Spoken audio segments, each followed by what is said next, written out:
Weird disappearance of UFO-linked Air Force general in New Mexico. New details have emerged in the mysterious disappearance of a retired U.S. Air Force general, including a possible sighting near a popular New Mexico trail.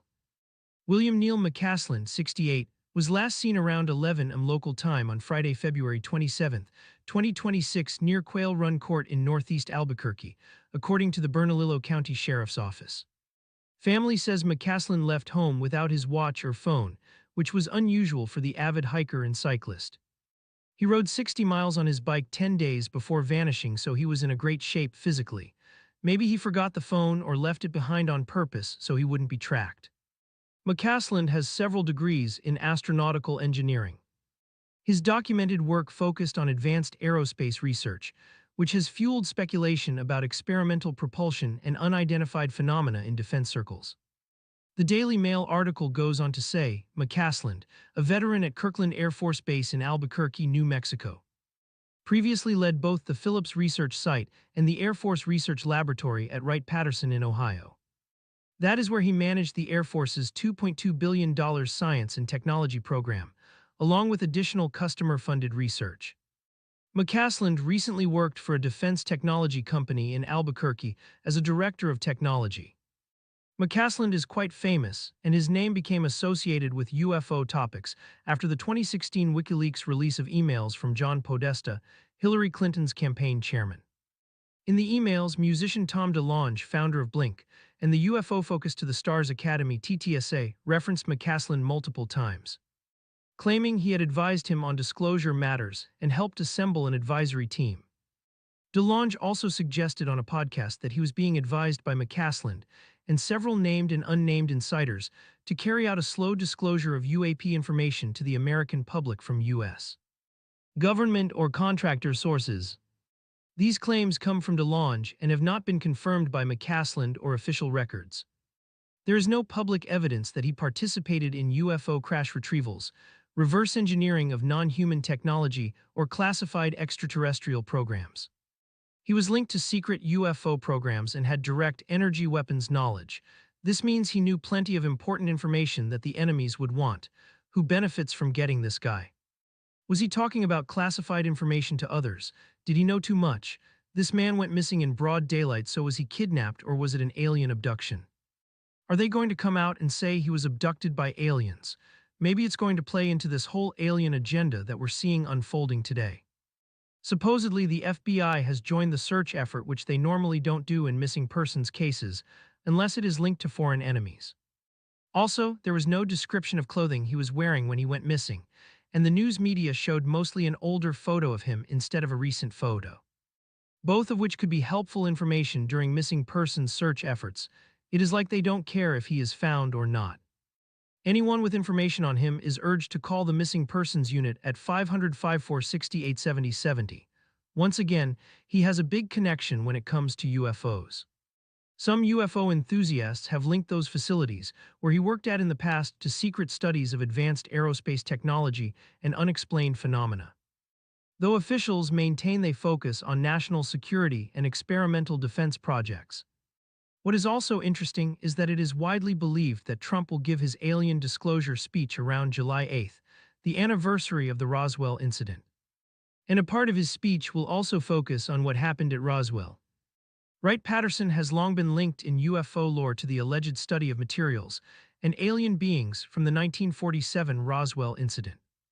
So if anybody is a good candidate for being recently abducted by aliens and fitting into this whole current alien agenda, it would definitely be this man right here, who looks like the man on the card game titled Alien Abduction.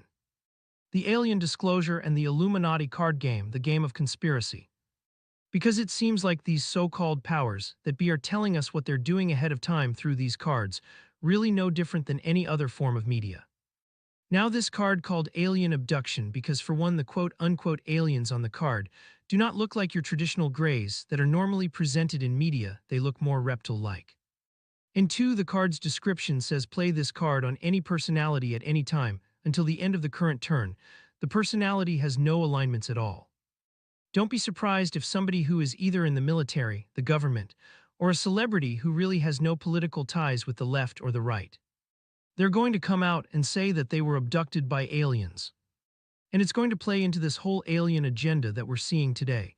And I also asked the question, who is this man right here on the card? Who could he be? Well, isn't it interesting? The news is coming out and reading this article from the Daily Mail, which was published on March 2nd. Mysterious disappearance of UFO-linked Air Force General sparks nationwide search. The Air Force General, William Neal McCaslin, 68, was last seen around 11 a.m. Friday near Quail Run Court Northeast in Albuquerque, and this is what he looks like. They do look pretty similar. Some people are also saying the man on the card may even look like Stephen Colbert, but taking a look at the general and the man on the card side by side again, I do see the resemblance. Right to the cheek, the nose, the eyebrows, and even the similar glasses and how the ears stick out. Now the thing is too that this photo of the general is a much older photo. This is what he looks like today when he went missing. Yet for whatever reason, multiple news agencies are running the younger-looking photo of him in their articles. And again, he has a big connection when it comes to UFOs. The article goes on to say McCaslin, a veteran at Kirkland Air Force Base in Albuquerque, New Mexico, previously led both the Phillips Research Site and the Air Force Research Laboratory at Wright-Patterson in Ohio. Many UFO enthusiasts have linked those facilities to secret studies of advanced aerospace technology and unexplained phenomena. Though officials maintain they focus on national security and experimental defense projects. What is also interesting is that it is believed that Trump will give his alien disclosure speech in July, the anniversary of the Roswell incident. And a part of his speech will also focus on what happened at Roswell. Wright-Patterson has long been linked in UFO lore to the alleged study of materials from the 1947 Roswell incident. So if anybody is a good candidate for being recently abducted by aliens and fitting into this whole current alien agenda, it would definitely be this man right here, who looks like the man on the card game titled Alien Abduction. Taking a look at the news article again, just look at it right. You have it in big bold that says Silver Alert, which means an elderly person had gone missing, and you can see his tiny picture right here, but the only other picture they use of him is this one right here, where it's much bigger so somebody's going to focus on this photo more of him than the other photo. There was also another eerie news story involving Wright-Patterson Air Force Base last year where 3 scientists working on the base, a husband, wife, and their sergeant, and apparently the husband. He ended the lives of his wife and a sergeant, and then he took himself out. There was never any follow-up on that. We were just led to believe that a marital affair may have been going on, but that was just the public's guess. Maybe that was just a cover story for something else, but who knows? The timing is odd that this guy went missing, coming out just a few days after Trump's order to declassify. This is a massive story, but it is not getting much attention in the main media. What do you think is really going on with this guy going missing in broad daylight? Is that weird or what? In any case, thank you so much for watching. If you like this channel and you want to see more, please subscribe. If you're already subscribed, please like, as any engagement does help the channel grow. Once again, thank you so much for your support.